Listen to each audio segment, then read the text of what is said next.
ఆర్థిక సర్వే 2023-24 ముఖ్యాంశాలు. చాప్టర్ 1 ఆర్థిక వ్యవస్థ స్థితి వెళ్ళే కొద్దీ స్థిరంగా.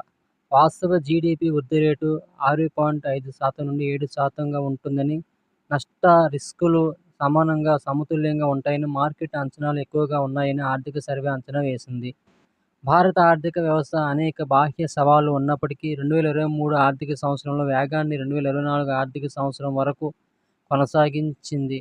స్థూల ఆర్థిక స్థిరత్వాన్ని కొనసాగించడంపై దృష్టి సారించడం వల్ల బాహ్య సవాళ్లు భారత ఆర్థిక వ్యవస్థపై తక్కువ ప్రభావాన్ని చూపాయి. 2024 ఆర్థిక సంవత్సరంలో భారతదేశ వాస్తవ జీడీపీ 8.2% పెరిగింది.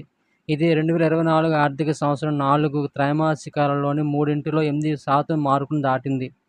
సరఫరా వైపు స్థూల విలువ జోడింపు జీవీఏ 2024 ఆర్థిక సంవత్సరంలో 2011-2012 ధరల వద్ద 7.2% పెరిగింది. స్థిర ధరల వద్ద నికర పన్నులు 2024 ఆర్థిక సంవత్సరంలో 19.1% పెరిగాయి. పరిపాలనా ద్రవ్య విధానాలను చాకచక్యంగా నిర్వహించడంతో రిటైల్ ద్రవ్యోల్బణం 2023 ఆర్థిక సంవత్సరంలో 6.7% నుంచి 2024 ఆర్థిక సంవత్సరంలో 5.4%కి తగ్గింది. కరెంట్ ఖాతా లోటు సిఏడి 2024 ఆర్థిక సంవత్సరంలో జీడీపీలో 0.7%గా ఉంది. ఇది 2023 ఆర్థిక సంవత్సరంలో జీడీపీలో 2.0% లోటు నుండి మెరుగుపడింది. మహమ్మారి తర్వాత భారత ఆర్థిక వ్యవస్థ కోలుకొని క్రమపద్ధతిలో విస్తరించింది. 2024 ఆర్థిక సంవత్సరంలో వాస్తవ జీడీపీ 2020 ఆర్థిక సంవత్సరంలో దాని స్థాయి కంటే 20% ఎక్కువ. ఇది చాలా తక్కువ ప్రధాన ఆర్థిక వ్యవస్థలు మాత్రమే సాధించాయి. వసూలైన పన్నులో 55% ప్రత్యక్ష పన్నుల ద్వారా, మిగిలిన 40% పరోక్ష పన్నుల ద్వారా సమకూరింది. ప్రభుత్వం 81.4 కోట్ల మందికి ఉచిత ఆహార ధాన్యాలు అందించగలిగింది. మూలధన వ్యయానికి కేటాయించిన మొత్తం వ్యయం క్రమంగా పెరిగింది. చాప్టర్ 2 ద్రవ్య నిర్వహణ, ఆర్థిక మధ్యవర్తిత్వం, స్థిరత్వం అనేది ముఖ్యమైన మాట. 2024 ఆర్థిక సంవత్సరంలో భారత బ్యాంకింగ్, ఆర్థిక రంగాలు అద్భుతమైన పనితీరును కనబరిచాయి.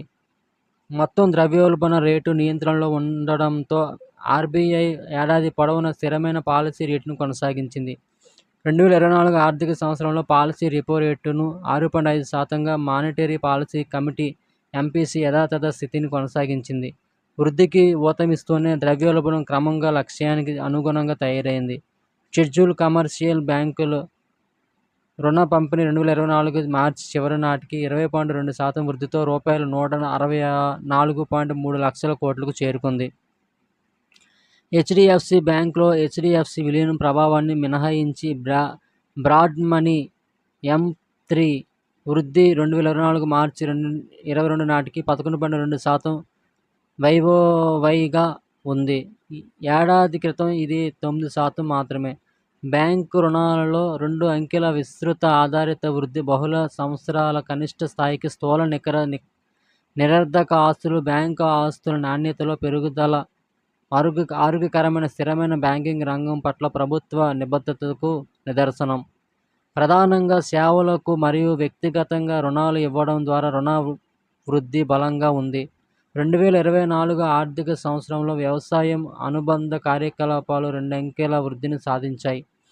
పారిశ్రామిక రుణ వృద్ధి ఏడాది క్రితం 5.2% నుంచి 8.5%కి పెరిగింది. క్లీన్ బ్యాలెన్స్ షీట్ సమస్యకు ఐబీసీని సమర్థవంతమైన పరిష్కారంగా గుర్తించారు. గత 8 ఏళ్లలో మార్చి 2024 నాటికి రూపాయలు 13.9 లక్షల కోట్లతో ముడిపడిన 31,394 కార్పొరేట్ రుణగ్రహీతల బ్యాలెన్స్ షీట్ను పరిష్కరించారు. ప్రాథమిక మూలధన మార్కెట్లు 2024 ఆర్థిక సంవత్సరంలో రూపాయలు 10.9 లక్షల కోట్ల మూలధన ఏర్పాటును సులభతరం చేశాయి. 2023 ఆర్థిక సంవత్సరంలో ప్రైవేట్, ప్రభుత్వ కార్పొరేట్ల స్థూల స్థిర మూలధన నిర్మాణంలో సుమారు 29%. భారత్ స్టాక్ మార్కెట్ యొక్క మార్కెట్ క్యాపిటలైజేషన్ గణనీయంగా పెరిగింది. మార్కెట్ క్యాపిటలైజేషన్ జీడీపీ నిష్పత్తి ప్రపంచంలో 5వ అతిపెద్దది. ఆర్థిక సమ్మిళితం ఒక లక్ష్యం మాత్రమే కాదు, సుస్థిర ఆర్థిక వృద్ధికి, అసమానతల తగ్గింపుకు, పేదరిక నిర్మూలనకు దోహదపడుతుంది. తదుపరి అతిపెద్ద సవాలు డిజిటల్ ఫైనాన్షియల్ ఇన్క్లూజన్ DFI. రుణాలకు బ్యాంకింగ్ మద్దతు క్రమంగా తగ్గి క్యాపిటల్ మార్కెట్ పాత్ర పెరుగుతుంది. భారత ఆర్థిక రంగం కీలకమైన మార్పుకు లోనవుతున్నందున అది ఎదురయ్యే అవకాశం ఉన్న బలహీనతలను ఎదుర్కోవలసి ఉంటుంది. రాబోయే దశాబ్దంలో అత్యంత వేగంగా అభివృద్ధి చెందుతున్న బీమా మార్కెట్లో ఒకటిగా భారత్ అవతరించనుంది. చైనా తర్వాత భారత మైక్రో ఫైనాన్స్ రంగం ప్రపంచంలోనే రెండో అతిపెద్ద రంగంగా అవతరించింది. చాప్టర్ 3 అదుపులో ధరలు ద్రవ్యోల్బణం. కేంద్ర ప్రభుత్వ సమయానుకూల విధాన జోక్యాలు, రిజర్వ్ బ్యాంక్ ఆఫ్ ఇండియా ధరల స్థిరత్వ చర్యలు రిటైల్ ద్రవ్యోల్బణాన్ని 5.4% వద్ద ఉంచడానికి సహాయపడ్డాయి. ఎల్పీజీ, పెట్రోల్, డీజిల్ ధరలను తగ్గిస్తున్నట్లు కేంద్ర ప్రభుత్వం ప్రకటించింది. ఫలితంగా రిటైల్ ఇంధన ద్రవ్యోల్బణం 2024 ఆర్థిక సంవత్సరంలో తక్కువగానే ఉంది. ఆగస్టు 2023లో దేశీయ ఎల్పీజీ సిలిండర్ల ధర భారతదేశంలో అన్ని మార్కెట్లలో సిలిండర్కు ₹200 తగ్గించింది. అప్పటి నుండి ఎల్పీజీ ద్రవ్యోల్బణం తగ్గుదల జోన్లో ఉంది. పెట్రోల్, డీజిల్ ధరలను కేంద్రం లీటరుకు ₹2 తగ్గించింది. ఫలితంగా వాహనాల్లో వినియోగించే పెట్రోల్, డీజిల్ రిటైల్ ద్రవ్యోల్బణం కూడా తగ్గుదల జోన్లోకి వచ్చింది. భారత్ విధానాలు అంతర్జాతీయ అనిశ్చితి ఉన్నప్పటికీ ధరల స్థిరత్వాన్ని నిర్ధారిస్తూ సవాలును సమర్థవంతంగా ఎదుర్కొన్నాయి. 2024 ఆర్థిక సంవత్సరంలో ప్రధాన సేవల ద్రవ్యోల్బణం 9 ఏళ్ల కనిష్టానికి పడిపోయింది. అదే సమయంలో ప్రధాన వస్తువుల ద్రవ్యోల్బణం కూడా 4 ఏళ్ల కనిష్టానికి పడిపోయింది. 2024 ఆర్థిక సంవత్సరంలో పరిశ్రమలకు కీలకమైన ముడి వస్తు సామగ్రి, ఇన్పుట్ మెటీరియల్ మెరుగైన సరఫరా కారణంగా ముఖ్యమైన వినియోగ వస్తువుల కోర్ కన్జ్యూమర్ డ్యూరబుల్స్ ద్రవ్యోల్బణం తగ్గింది. ప్రతికూల వాతావరణ సంఘటనలు, క్షీణించిన జలాశయాలు, పంట నష్టం కారణంగా వ్యవసాయ రంగం సవాళ్లను ఎదుర్కొంది. ఇది వ్యవసాయ ఉత్పత్తి, ఆహార ధరలను ప్రభావితం చేసింది. 2023 ఆర్థిక సంవత్సరంలో 6.6%గా ఉన్న ఆహార ద్రవ్యోల్బణం 2024 ఆర్థిక సంవత్సరంలో 7.5%కి పెరిగింది. Dynamic stock management, open market కార్యకలాపాలు, నిత్యావసర ఆహార పదార్థాలను సబ్సిడీపై అందించడం సహా ప్రభుత్వం తీసుకున్న వాణిజ్య విధాన చర్యలు, పరిపాలనా చర్యలు ఆహార ద్రవ్యోల్బణాన్ని తగ్గించడంలో సహాయపడుతున్నాయి. 29 రాష్ట్రాలు, కేంద్రపాలిత ప్రాంతాల్లో 2024 ఆర్థిక సంవత్సరంలో ద్రవ్యోల్బణం 6% కంటే తక్కువగా నమోదైంది. అంతేకాకుండా అధిక మొత్తం ద్రవ్యోల్బణాన్ని ఎదుర్కొంటున్న రాష్ట్రాలు గ్రామీణ, పట్టణ ద్రవ్యోల్బణ అంతరాన్ని కలిగి ఉంటాయి. గ్రామీణ ద్రవ్యోల్బణం పట్టణ ద్రవ్యోల్బణాన్ని మించిపోతుంది. సాధారణ వర్షపాతం, బాహ్య లేదా విధానపరమైన విఘాతాలు ఉండవనే ఆశాభావంతో 2025 ఆర్థిక సంవత్సరంలో ద్రవ్యోల్బణం 4.5%కి 2026లో 4.1%కి తగ్గుతుందని ఆర్బీఐ అంచనా వేసింది. భారత్లో ద్రవ్యోల్బణం 2024లో 4.6%, 2025లో 4.2%గా ఉంటుందని ఐఎంఎఫ్ అంచనా వేసింది.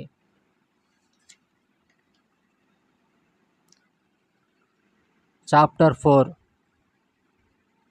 విదేశాంగ రంగం అభివృద్ధి మధ్య స్థిరత్వం. కొనసాగుతున్న భౌగోళిక ప్రతికూలతల మధ్య ద్రవ్యోల్బణం మధ్య భారత విదేశీ రంగం బలంగా ఉంది. ప్రపంచ బ్యాంక్ లాజిస్టిక్స్ పర్ఫార్మెన్స్ ఇండెక్స్లో 139 దేశాల్లో 2018లో 44వ స్థానంలో ఉన్న భారత్ ర్యాంకు 2023 నాటికి 38వ స్థానానికి ఎగబాకింది. సరుకుల దిగుమతులు మందగించడం, సేవల ఎగుమతులు పెరగడం వల్ల భారత్ కరెంట్ ఖాతా లోటు 2024 ఆర్థిక సంవత్సరంలో 0.7%కి తగ్గింది. వస్తువులు, సేవల ప్రపంచ ఎగుమతుల్లో భారత్ మార్కెట్ వాటాను పొందుతుంది. ప్రపంచ వస్తువుల ఎగుమతుల్లో భారత్ వాటా 2016-2020 ఆర్థిక సంవత్సరంలో సగటున 1.7% ఉండగా 2024 ఆర్థిక సంవత్సరంలో 1.8%గా ఉంది. 2024 ఆర్థిక సంవత్సరంలో భారత సేవల ఎగుమతులు 4.9% పెరిగి $341 బిలియన్ చేరుకున్నాయి. ఐటీ లేదా సాఫ్ట్వేర్ సేవలు, ఇతర వ్యాపార సేవల ద్వారా వృద్ధి ఎక్కువగా జరిగింది.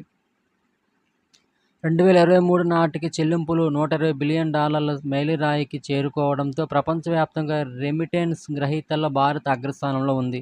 భారత విదేశీ రుణం కొన్ని సంవత్సరాలుగా స్థిరంగా ఉంది. 2024 మార్చి చివరి నాటికి జీడీపీకి విదేశీ రుణం నిష్పత్తి 18.7%గా ఉంది. చాప్టర్ 5 మీడియం టర్మ్ అవుట్లుక్, నవభారతదేశం కోసం అభివృద్ధి వ్యూహం. స్వల్ప మధ్యకాలికంగా పాలసీ దృష్టి సారించిన కీలక రంగాలు ఉద్యోగం, నైపుణ్యాల కల్పన, వ్యవసాయ రంగం పూర్తి సామర్థ్యాన్ని ఉపయోగించుకోవడం, ఎంఎస్ఎంఈ అడ్డంకులను పరిష్కరించడం, భారతదేశ హరిత మార్పును నిర్వహించడం, చైనా సంక్షోభాన్ని సమర్థంగా ఎదుర్కోవడం, కార్పొరేట్ బాండ్ మార్కెట్ను బలోపేతం చేయడం, అసమానతలను ఎదుర్కోవడం, మన యువ జనాభా ఆరోగ్య క్షీణతను మెరుగుపరచడం, ప్రైవేటు పెట్టుబడులను పెంచడం, ఎంఎస్ఎంఈల విస్తరణ, వృద్ధి చోదకంగా వ్యవసాయం, హరిత పరివర్తనకు నిధులు సమకూర్చడం, విద్యా ఉపాధి అంతరాన్ని పూడ్చడం, రాష్ట్రాల సామర్థ్యాన్ని పెంపొందించడం అనే 6 కీలక రంగాలపై అమృత్ కాల్ వృద్ధి వ్యూహం ఆధారపడి ఉంది. భారత ఆర్థిక వ్యవస్థ 7% పైగా వృద్ధి చెందాలంటే కేంద్ర ప్రభుత్వం, రాష్ట్ర ప్రభుత్వాలు, ప్రైవేటు రంగం మధ్య త్రైపాక్షిక ఒప్పందం అవసరం. చాప్టర్ 6 వాతావరణ మార్పు, ఇంధన పరివర్తన, ట్రేడ్ ఆఫ్లతో వ్యవహరించడం. నిబద్ధతలతో కూడిన వాతావరణ చర్యలను సాధించడానికి భారతదేశం చేస్తున్న ప్రయత్నాలను ఇంటర్నేషనల్ ఫైనాన్స్ కార్పొరేషన్ నివేదిక గుర్తించింది. 2 డిగ్రీల సెంటీగ్రేడ్ వార్మింగ్కు అనుగుణంగా G20 దేశం ఇది మాత్రమే అని ప్రముఖంగా పేర్కొంది. పునరుత్పాదక ఇంధన సామర్థ్యాన్ని పెంచడం, ఇంధన సామర్థ్యాన్ని మెరుగుపరచడం ద్వారా వాతావరణ చర్యలో భారతదేశం గణనీయమైన పురోగతిని సాధించింది. మే 31, 2024 నాటికి స్థాపిత విద్యుత్ ఉత్పత్తి సామర్థ్యంలో శిలాజేతర వనరుల వాటా 45.4%గా చేరుకుంది. 45.4%కి చేరుకుంది. అంతేకాకుండా దేశం తన జీడీపీ ఉద్గారాల తీవ్రతను 2005 స్థాయిల నుండి 2019 33% తగ్గించింది. 2005-2019 మధ్య భారత GDP 7% compound annual growth rate CAGRతో వృద్ధి చెందగా ఉద్గారాలు 4% CAGRతో పెరిగాయి. కోల్ గ్యాసిఫికేషన్ మిషన్తో సహా అనేక స్వచ్ఛమైన బొగ్గు కార్యక్రమాలను ప్రభుత్వం ప్రారంభించింది. మొత్తం వార్షిక ఇంధన పొదుపు 51 మిలియన్ టన్నుల చమురుతో సమానం. అంటే మొత్తం వార్షిక పొదుపు వ్యయం రూపాయలు 1,94,320 కోట్లు. ఉద్గారాలు 306 మిలియన్ టన్నులు తగ్గుతాయి. పునరుత్పాదక ఇంధనం, స్వచ్ఛమైన ఇంధనాలను విస్తరించడం వల్ల భూమి, నీటికి డిమాండ్ పెరుగుతుంది. 2023 జనవరి-ఫిబ్రవరిలో రూపాయలు 16,000 కోట్లు, 2023 అక్టోబర్-డిసెంబర్లో రూపాయలు 20,000 కోట్లు సావరిన్ గ్రీన్ బాండ్లను ప్రభుత్వం జారీ చేసింది. చాప్టర్ 7 సామాజిక రంగం సాధికారిత కల్పించే ప్రయోజనాలు. కొత్త సంక్షేమ విధానం ఖర్చు చేసే రూపాయి ప్రభావాన్ని పెంచడంపై దృష్టి పెడుతుంది. సంక్షేమం కోసం వెచ్చించే ప్రతి రూపాయికి ఆరోగ్యం, విద్య, పాలన, డిజిటలైజేషన్ ఒక గుణక శక్తిగా మారింది.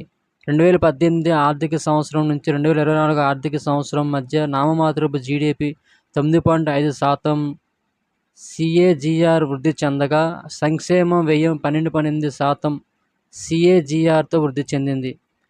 అసమానతల సూచిక అయిన జీనీ ఇండెక్స్ గ్రామీణ రంగంలో 0.283 నుంచి 0.266కు, పట్టణ రంగంలో 0.363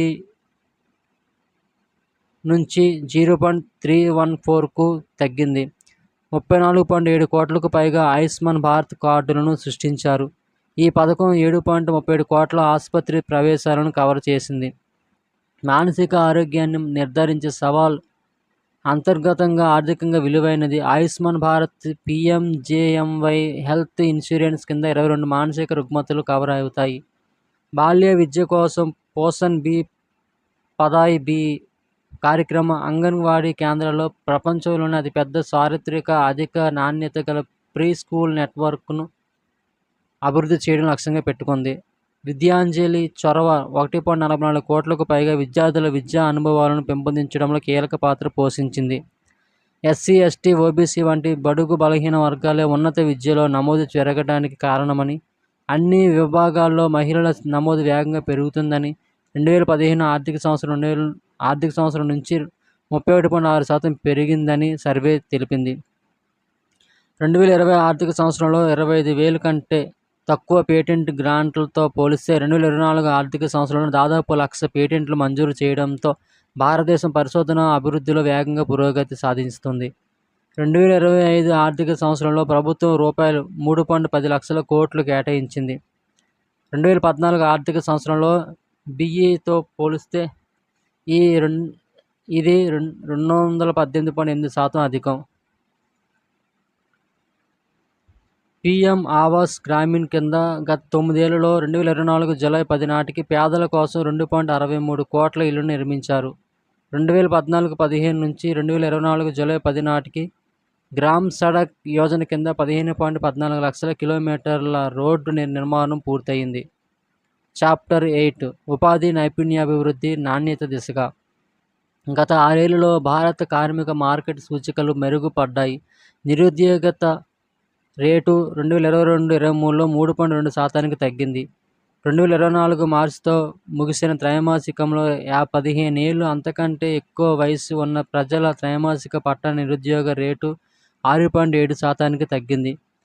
PLFS ప్రకారం 45% మంది కార్మికులు వ్యవసాయంలో, 11.4% మంది తయారీ రంగంలో, 28.9% మంది సేవల్లో, 13.0% మంది నిర్మాణ రంగంలో పనిచేస్తున్నారు. PLFS ప్రకారం యువత వయసు 15 నుంచి 29 సంవత్సరాలు. నిరుద్యోగ రేటు 2017-18లో 17.8% నుండి 2022-23లో 10%కి తగ్గింది. EPFO పేరోల్లోని కొత్త చందాదారుల్లో 3/2 మంది 18 నుంచి 28 ఏళ్ల గ్రూపుకు చెందినవారే. లింగ కోణంలో చూస్తే మహిళా కార్మిక శక్తి భాగస్వామ్య రేటు FLFPR 6 ఏళ్లుగా పెరుగుతుంది. ASI 2021-22 ప్రకారం వ్యవస్థీకృత తయారీ రంగంలో ఉపాధి మహమ్మారికి ముందు స్థాయికి చేరుకుంది. ప్రతి కర్మాగారం ఉపాధి మహమ్మారికి ముందు పెరుగుదలను కొనసాగిస్తుంది. 2015-22 ఆర్థిక సంవత్సరంలో గ్రామీణ ప్రాంతాల్లో ఒక్కో కార్మికుడి వేతనాలు 6.9% CAGR, పట్టణ ప్రాంతాల్లో 6.1% CAGR పెరిగాయి. 100 మంది కంటే ఎక్కువ మంది కార్మికులను నియమించే కర్మాగారాల సంఖ్య 2018 ఆర్థిక సంవత్సరం నుండి 2022 ఆర్థిక సంవత్సరం వరకు 11.8% వృద్ధిని సాధించింది. చిన్న కర్మాగారాల కంటే పెద్ద కర్మాగారాల్లో 100 మందికి పైగా కార్మికులు పనిచేస్తున్న ఉపాధి పెరుగుతుంది. ఇది తయారీ యూనిట్ల పెరుగుదలను సూచిస్తుంది. EPFలో వార్షిక నికర పేరోల్ చేర్పులు 2019 ఆర్థిక సంవత్సరంలో 61.6 లక్షల నుంచి 2024 ఆర్థిక సంవత్సరంలో 131.5 లక్షలకు రెట్టింపు అయ్యాయి. 2015 ఆర్థిక సంవత్సరం నుంచి 2024 ఆర్థిక సంవత్సరం మధ్య EPFO సభ్యత్వం 8.4% పెరిగింది. పారిశ్రామిక రోబోలు కార్మికుల మాదిరి చురుకుగా లేదా ఖర్చుతో కూడుకున్నవి కానందున తయారీ రంగం కృత్రిమ మేధస్సుకు తక్కువ బహిర్గతం అవుతుంది.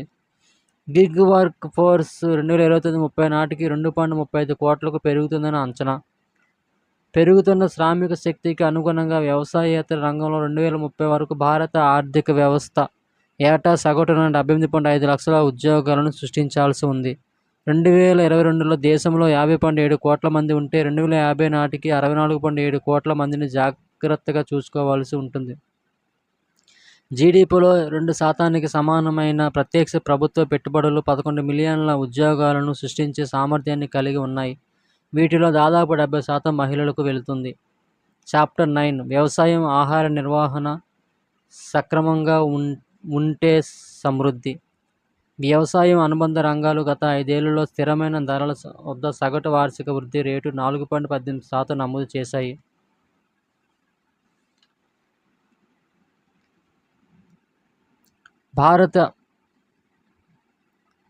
భారతీయ వ్యవసాయం అనుబంధ రంగాలు క్రమంగా బలమైన వృద్ధి కేంద్రాలుగా వ్యవసాయ ఆదాయాలను మెరుగుపరచడానికి ఆశాజనక వనరులుగా ఎదుగుతున్నాయి. 2024 జనవరి 31 నాటికి వ్యవసాయ రంగానికి అందించిన మొత్తం రుణాలు రూపాయలు 22.84 లక్షల కోట్లు. జనవరి 31, 2024 నాటికి బ్యాంకులు రూపాయలు 9.4 లక్షల కోట్లు పరిమితితో 7.5 కోట్ల కిసాన్ క్రెడిట్ కార్డులు జారీ చేశాయి. 2015-16 నుంచి 2023-24 వరకు పర్ డ్రాప్ మోర్ క్రాప్ కింద దేశంలో 90 లక్షల హెక్టార్లలో సూక్ష్మ సేద్యం జరిగింది.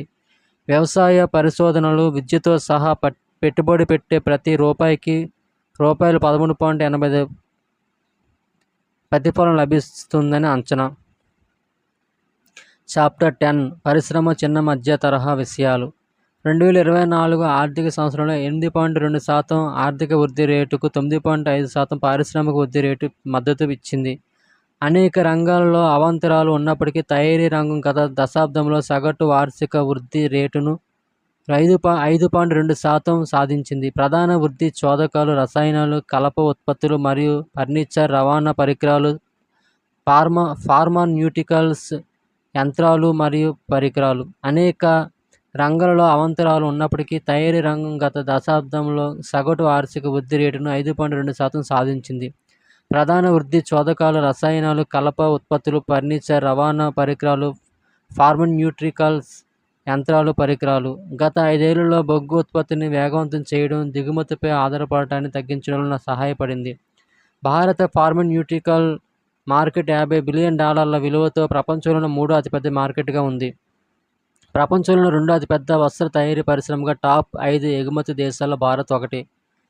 2022 ఆర్థిక సంవత్సరంలో ప్రపంచ మార్కెట్ వాటాలో భారత ఎలక్ట్రానిక్స్ తయారీ రంగం వాటా 3.7%గా ఉంది. PLI పథకాలు మే 2024 వరకు రూపాయలు 1.28 లక్షల కోట్లకు పైగా పెట్టుబడులను ఆకర్షించాయి. ఇది రూపాయలు 10.8 లక్షల కోట్ల ఉత్పత్తి మరియు అమ్మకాలకు, రూపాయలు 8.5 లక్షలకు పైగా ఉపాధి కల్పనకు ప్రత్యక్ష లేదా పరోక్షంగా దారితీసింది. విద్యారంగంతో క్రియాశీల సహకారాన్ని ఏర్పరచుకోవడం ద్వారా R&D ఇన్నోవేషన్ ప్రోత్సహించడంలో, శ్రామిక శక్తి నైపుణ్య స్థాయిలను మెరుగుపరచడంలో పరిశ్రమ ముందడుగు వేయాలి. చాప్టర్ 11 సేవలు వృద్ధి అవకాశాలకు ఊతం.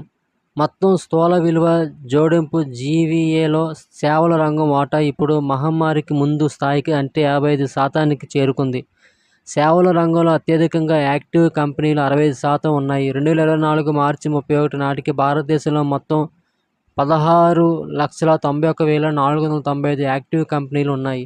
2022లో ప్రపంచ వాణిజ్య సేవల ఎగుమతుల్లో భారత సేవల ఎగుమతులు 4.4%గా ఉన్నాయి. భారత సేవల ఎగుమతుల్లో కంప్యూటర్ సేవలు, వ్యాపార సేవల ఎగుమతులు 73% ఉండగా 2024 ఆర్థిక సంవత్సరంలో 9.6% వృద్ధి నమోదైంది. ప్రపంచవ్యాప్తంగా డిజిటల్ డెలివరీ సేవల ఎగుమతుల్లో భారత్ వాటా 2019లో 4.4% నుంచి 2023 నాటికి 6.0%కి పెరిగింది. భారతదేశంలో విమానయాన రంగం గణనీయంగా అభివృద్ధి చెందింది. 2024 ఆర్థిక సంవత్సరంలో భారతీయ విమానాశ్రయాలలో నిర్వహించే మొత్తం విమాన ప్రయాణికులలో 15% పెరుగుదల నమోదైంది. భారత విమానాశ్రయాల్లో నిర్వహించే ఎయిర్ కార్గో 2024 ఆర్థిక సంవత్సరంలో 7% పెరిగి 33.7 లక్షల టన్నులకు చేరుకుంది. 2024 మార్చిలో 22.9% వృద్ధితో రూపాయలు 45.9 లక్షల కోట్ల సేవల రంగ రుణాలతో ఆర్థిక సంవత్సరం ముగిసింది. గత ఏడాదితో పోలిస్తే 2024 ఆర్థిక సంవత్సరంలో భారతీయ రైల్వేలో ప్రయాణికుల రద్దీ 5.2% పెరిగింది. 2024 ఆర్థిక సంవత్సరంలో కొంకణ్ రైల్వే కార్పొరేషన్ లిమిటెడ్ మినహా ఆదాయం ఆర్జించే సరుకు రవాణా అంతకు ముందు సంవత్సరంతో పోలిస్తే 2024 ఆర్థిక సంవత్సరంలో 5.3% పెరిగింది. 2023లో పర్యాటక పరిశ్రమ 92 లక్షలకు పైగా విదేశీ పర్యాటకులను చూసింది. ఇది 43.5% పెరుగుదలను సూచిస్తుంది. 2023లో భారతదేశంలో రెసిడెన్షియల్ రియల్ ఎస్టేట్ అమ్మకాలు 2013 నుంచి అత్యధికంగా ఉన్నాయి. 33% వృద్ధిని సాధించాయి. టాప్ 8 నగరాల్లో మొత్తం 4.1 లక్షల యూనిట్ల అమ్మకాలు జరిగాయి. భారతదేశంలో గ్లోబల్ కెపాసిటీ సెంటర్లు గణనీయంగా పెరిగాయి. 2015 ఆర్థిక సంవత్సరంలో 1000 కేంద్రాల నుండి 2023 ఆర్థిక సంవత్సరంలో నాటికి 1,580 కేంద్రాలకు చేరుకున్నాయి. భారత ఈ-కామర్స్ పరిశ్రమ 2030 నాటికి $350 బిలియన్ దాటుతుందని అంచనా. భారతదేశంలో మొత్తం సాంద్రత ప్రతి 100 జనాభాకు టెలిఫోన్ల సంఖ్య మార్చి 2014లో 75.2% నుండి మార్చి 2024 నాటికి మార్చి 2024 నాటికి 85.7% పెరిగింది. 2024 మార్చిలో ఇంటర్నెట్ సాంద్రత 68.2% పెరిగింది. మార్చి 31, 2024 నాటికి 6,83,175 కిలోమీటర్ల ఆప్టికల్ ఫైబర్ కేబుల్ ఓఎఫ్సి వేయబడింది. ఇది భారత్ నెట్ ఫేజ్ 1, 2లో ఓఎఫ్సి ద్వారా మొత్తం 2,06,709 గ్రామ పంచాయతీలను కలుపుతుంది. దేశీయ సేవల పంపిణీ వేగవంతమైన సాంకేతిక ఆధారిత మార్పు భారతదేశ సేవల ఎగుమతుల వైవిధ్యం అనే 2 ముఖ్యమైన మార్పులు భారతదేశ సేవల ముఖ చిత్రాన్ని పునర్నిర్మిస్తున్నాయి. చాప్టర్ 12 మౌలిక సదుపాయాలు వృద్ధి అవకాశాల పెంపు. ఇటీవలి సంవత్సరాల్లో పెద్ద ఎత్తున మౌలిక సదుపాయాల ప్రాజెక్టులకు నిధులు సమకూర్చడంలో భారత ప్రభుత్వ రంగ పెట్టుబడులు కీలక పాత్ర పోషించాయి. ఎన్హెచ్ నిర్మాణం సగటు వేగం 2014 ఆర్థిక సంవత్సరంలో రోజుకు 11.7 కిలోమీటర్ల నుండి 2024 ఆర్థిక సంవత్సరం నాటికి రోజుకు 34 కిలోమీటర్లకు దాదాపు 3 రెట్లు పెరిగింది. కొత్త లైన్ల నిర్మాణం, గేజ్ కన్వర్షన్, డంబ్లింగ్ వంటి అంశాల్లో గణనీయమైన పెట్టుబడులతో గత 5 ఏళ్లలో రైల్వేలపై మూలధన వ్యయం 77% పెరిగింది. భారతీయ రైల్వే 2025 ఆర్థిక సంవత్సరంలో వందే మెట్రో ట్రైన్ కోచ్లను ప్రవేశపెట్టనుంది. 2024 ఆర్థిక సంవత్సరంలో 21 విమానాశ్రయాలలో కొత్త టెర్మినల్ భవనాలు ప్రారంభించారు. ఇది మొత్తం ప్రయాణికుల నిర్వహణ సామర్థ్యాన్ని సంవత్సరానికి సుమారు 62 మిలియన్ల మంది ప్రయాణికుల నిర్వహణ సామర్థ్యం పెరుగుదలకు దారితీసింది. ప్రపంచ బ్యాంక్ లాజిస్టిక్స్ పెర్ఫార్మెన్స్ ఇండెక్స్లో అంతర్జాతీయ షిప్మెంట్స్ విభాగంలో భారత్ ర్యాంక్ 2014లో 41వ స్థానం నుంచి 2023 నాటికి 22వ స్థానానికి మెరుగుపడింది. భారతదేశంలో క్లీన్ ఎనర్జీ రంగంలో 2014-23 మధ్య కాలంలో రూపాయలు 8.5 లక్షల కోట్ల అనగా $102.4 బిలియన్ కొత్త పెట్టుబడులు వచ్చాయి. Chapter 13 climate change and India సమస్యను మన లెన్స్ ద్వారా ఎందుకు చూడాలి. క్లైమేట్ చేంజ్ అండ్ ఇండియా సమస్యను మన లెన్స్ ద్వారా ఎందుకు చూడాలి. వాతావరణ మార్పుల కోసం ప్రస్తుత ప్రపంచ వ్యూహాలు లోపభూయిష్టంగా ఉన్నాయి. అవి విశ్వవ్యాప్తంగా వర్తించవు. పాశ్చాత్య విధానం సమస్య మూలాన్ని అంటే మితిమీరిన వినియోగాన్ని పరిష్కరించడానికి ప్రయత్నించదు, కానీ అధిక వినియోగాన్ని సాధించడానికి మార్గాలను ప్రత్యామ్నాయంగా ఎంచుకుంటుంది. వన్ సైజ్ ఫిట్ ఆల్ విధానం పనిచేయదు. అభివృద్ధి చెందుతున్న దేశాలు వారి స్వంత మార్గాలను ఎంచుకునే స్వేచ్ఛను కలిగి ఉండాలి. అభివృద్ధి చెందిన ప్రపంచంలోని ఇతర ప్రాంతాలలో మితిమీరిన వినియోగం సంస్కృతికి భిన్నంగా భారతదేశ నైతిక ప్రకృతితో సామరస్యపూర్వక సంబంధాన్ని నొక్కి చెబుతుంది. సంప్రదాయ బహుళ తరాల కుటుంబాలు వైపు మళ్లడం సుస్థిర గృహ నిర్మాణం దిశగా మార్గాన్ని సృష్టిస్తుంది. మిషన్ LIFE ప్రపంచ వాతావరణ మార్పు సమస్యకు మూలమైన అధిక వినియోగం కంటే బుద్ధిపూర్వక వినియోగాన్ని ప్రోత్సహించే మానవ ప్రకృతి సామరస్యంపై దృష్టి పెడుతుంది. 2024 జూలై 1 నుంచి వేస్ అండ్ మీన్స్ ఓడి పరిమితుల పెంపు. రాష్ట్ర ప్రభుత్వాలు, కేంద్రపాలిత ప్రాంతాలకు ఆర్థిక వెసులుబాటు కల్పించేందుకు వేస్ అండ్ మీన్స్ అడ్వాన్స్ పరిమితులను RBI పెంచింది. ప్రస్తుతం అన్ని రాష్ట్రాలు, కేంద్రపాలిత ప్రాంతాలకు వేస్ అండ్ మీన్స్ అడ్వాన్స్ పరిమితి ₹47,010 కోట్లు ఉండగా 2024 జూలై 1 నుంచి ఈ పరిమితిని ₹60,118 కోట్లకు పెంచుతున్నట్లు RBI ఉత్తర్వులు జారీ చేసింది. GDP గణనకు ఆధార సంవత్సరం మార్పుపై విశ్వనాథ్ గోల్డర్ కమిటీ ప్రస్తుత ఆర్థిక ధోరణులకు కీలక ఆర్థిక సూచనలను అనుసంధానం చేసే లక్ష్యంతో గణాంకాలు పథకాల అమలు మంత్రిత్వ శాఖ విశ్వనాథ్ గోల్డర్ నేతృత్వంలో 26 మంది సభ్యులతో కమిటీని ఏర్పాటు చేసింది. GDP సహా జాతీయ గణాంకాల లెక్కింపులో ఆధార సంవత్సరాన్ని 2011-12 నుంచి 2020-21కు మార్పు చేయాలనే ఆలోచనలో ప్రభుత్వం ఉంది. ఇందుకు తగ్గట్లుగా టోకు ధరల సూచి WPI, ఉత్పత్తిదారు ధరల సూచి PPI, వినియోగదారుల ధరల సూచి CPI, వంటి వాటికి ప్రస్తుత ధరల సంవత్సరాన్ని 2020-21కు మార్చేందుకు ఈ కమిటీ సమీక్షించి సూచనలు అందజేయనుంది.